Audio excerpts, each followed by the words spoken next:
Hey, my name is Ryan Leake, author and speaker from Dallas, Texas. And the verse of the day is Matthew chapter 6, verse 6. It says, "But when you pray, go into your room, close the door, and pray to your Father, who is unseen. Then your Father who sees what is done in secret will reward you."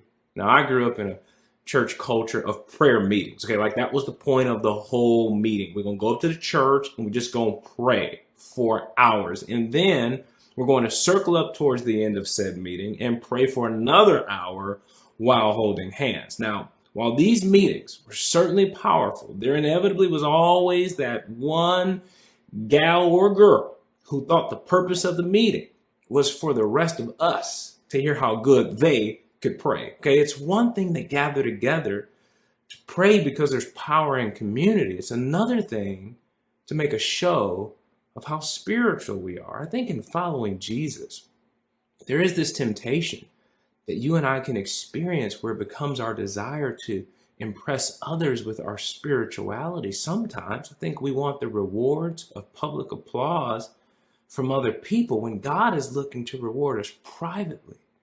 Our verse today says, "Your Father who sees what is done in secret will reward you." I think that's really good news for the person who's been faithful behind the scenes and feels like nobody values who they are or can see what they bring to the table.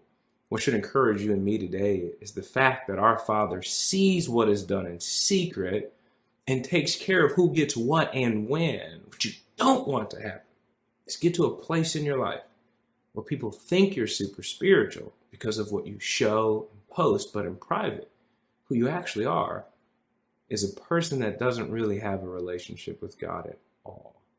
When you pray, it should be because you want to connect with your Heavenly Father. And I think each of us has to be aware of our motives when it comes to what we share and why we share. That's what I want you to think about today.